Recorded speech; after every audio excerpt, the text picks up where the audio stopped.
Hello, ladies and gentlemen, and children of all ages tuning in to this latest, but maybe not the greatest, episode of Articulate Thoughts, which is a personal video blog of mine where I share some thoughts, opinions, experiences, and observations about conscious dance, which is a movement practice that uses dance as a form of moving meditation.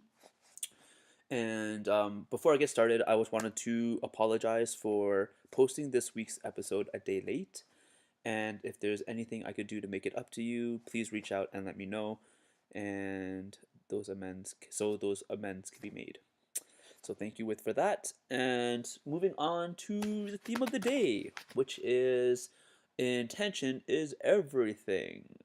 And this one kind of popped up because I recently went online to buy tickets for a concert and it was sold out. And I found out there was another company that had bought a bunch of tickets and were selling it for three times the price. And it just boggles my mind.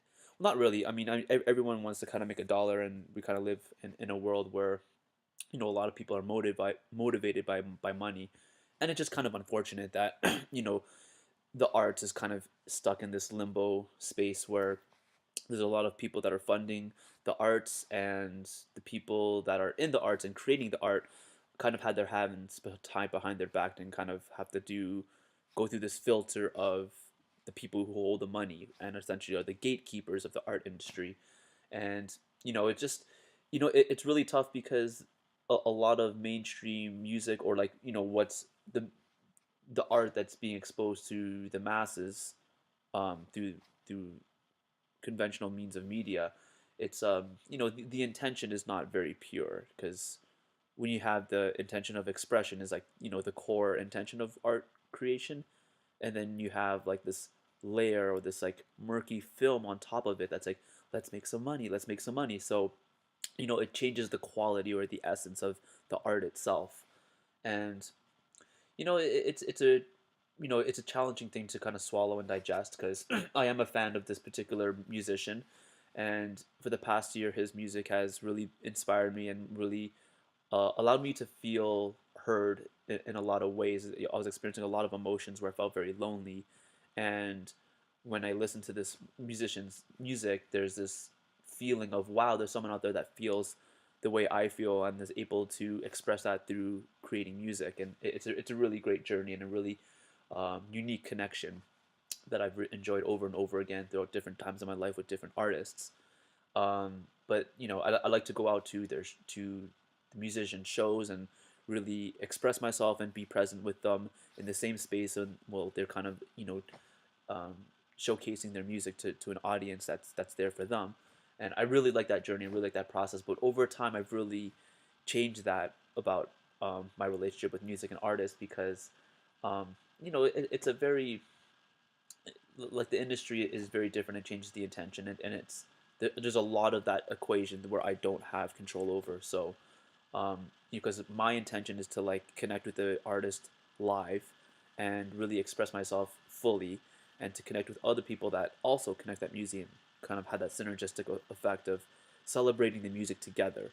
And I find with mainstream music industry, like, a lot of the intention from one side is making money, and then the other side, it's kind of like this strange egocentric intention of um, you know being recognized, or you know a lot of different things. But you know with the intention of music and dance, and having that put together, like, it's really transformed over the past couple of years since I found conscious dance. And I feel like in a conscious dance space, the my intention could be honored to its fullest potential, because I'm there for myself and there's very little distractions in the way. When I'm in a nightclub or at a concert, there's a lot of people. There's like hundreds or thousands of people in the space.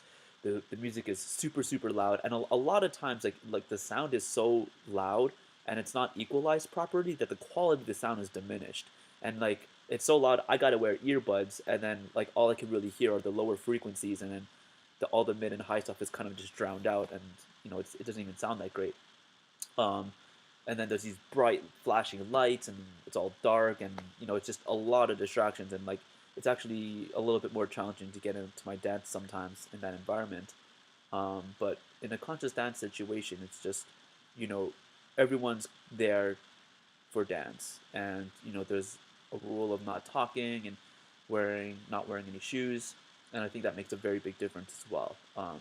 Just the sensitivity of my feet feeling the ground and feeling all the contours of my feet as I move. It's a very intimate experience and helping me tune into my body. And another thing with intention too is a lot of conscious dance groups will sit in a circle before the dance begins, and everyone kind of takes a turn around the circle, shares their name, and offers one word of intention. And I think this is also a powerful and important technique to be used because it allows individuals to really check in with themselves and tune into how am I feeling today and what do I want to get out of this dance. And I think if that approach or that technique was used in all aspects of life, then you'd be a lot more conscious, a lot more self-aware, and it's something that I'm getting better at constantly and reminding myself that this simple technique of asking what is my intention and what is my intention for this activity that I'm about to participate in. It's very, very key. It's very important, very powerful.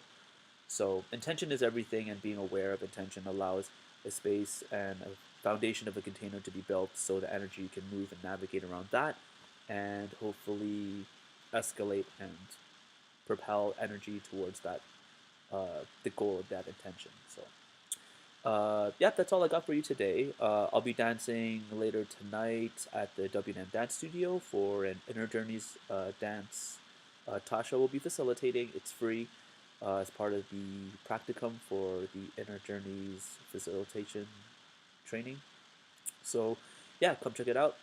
If not, it's cool. Inshallah, I'll see you on the dance floor.